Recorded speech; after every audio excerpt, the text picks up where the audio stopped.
Care fund অর্থাৎ প্রধানমন্ত্রী care fund. Corona কালে মহামারীর সময় এই ফান্ড নিয়ে খোদ প্রচার করেছিলেন দেশের প্রধানমন্ত্রী নরেন্দ্র মোদী। সেখানে মধ্যবিত্ত থেকে শুরু করে সাধারণ মানুষ, উচ্চবিত্ত, অনেক মেগাস্টার, সুপারস্টার থেকে শুরু করে বিত্তশালী মানুষ প্রায় প্রত্যেকেই কিছু না কিছু এই পিএম কেয়ার ফান্ডে দান করেছিলেন। মহামারীর প্রায় 5 বছর কেটে গেছে। এই 5 বছর পর লোকসভায় যাতে এই পিএম কেয়ার ফান্ডের হিসেব নিয়ে কোনো প্রশ্ন না করা হয়, তার জন্য আলাদা করে একটি রিপোর্ট পেশ করা হলো। পিএম কেয়ার ফান্ড সহ আরো 2টি ফান্ডের বিষয় নিয়ে কোনো প্রশ্ন করা যাবে না, তার কারণ এই ফান্ডগুলি নাকি প্রাইভেট সেক্টরের।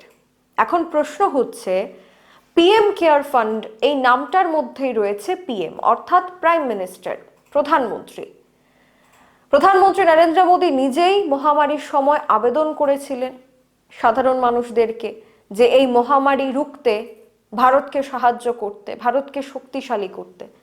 তাহলে যখন এই পিএম কেয়ার ফান্ডের হিসেব চাওয়া হচ্ছে, যখন সেই সাধারণ মানুষরাই এই পিএম কেয়ার ফান্ডের হিসেব চাইছে, তখন কেন এই হিসেব গোপন রাখা হচ্ছে? দেশের 3টি তহবিলের বিষয় সংসদে কোনো প্রশ্ন করা যাবে না, এমনটাই জানিয়ে দেওয়া হয়েছে। সেগুলির মধ্যে রয়েছে পিএম কেয়ারস ফান্ড এবং অন্য দুটি হচ্ছে প্রধানমন্ত্রীর জাতীয় ত্রাণ তহবিল এবং জাতীয় সামরিক তহবিল। গত 30শে জানুয়ারি প্রধানমন্ত্রীর সচিবালয়ের তরফে লোকসভার সচিবালয়কে জানানো হয় যে এই 3টি তহবিল নিয়ে সংসদে আলোচনা করা যাবে না, প্রশ্নও করা যাবে না।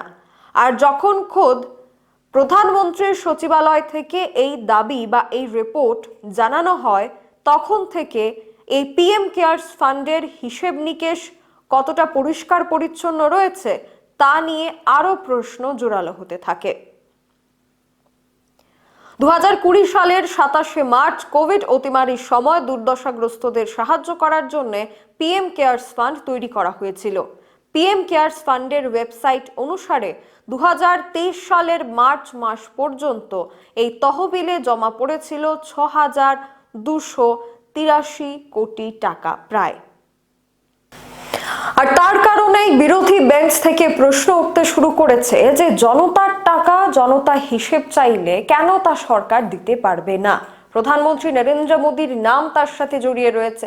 প্রধানমন্ত্রী নরেন্দ্র মোদী বহুবার এই পিএম কেয়ারস ফান্ডের বিষয় নিয়ে আবেদন জানিয়েছিলেন জনতাদের কাছ থেকে, আম জনতাদের কাছ থেকে, এবং অতিমারির সময় বা মহামারীর সময় সেটা 5 টাকা হোক কিংবা 5 লক্ষ টাকা কিংবা 5 কোটি টাকা, যে যাই দিয়েছেন তার সঠিক হিসেব কিভাবে কি খাতে খরচ করা হয়েছে তা আম জনতা জানতে চাইছে।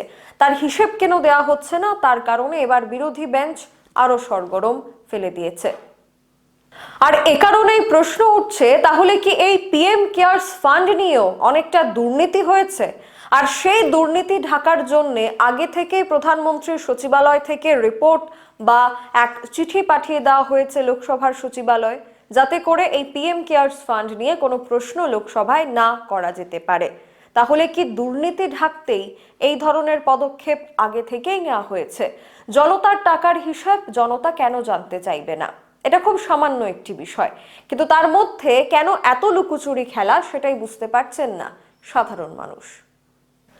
এখনকার মতো বিদায় নিচ্ছি। আমাদের পরবর্তী গুরুত্বপূর্ণ আপডেটস পেতে অবশ্যই চোখ রাখুন সোশ্যাল বাংলার পর্দায়।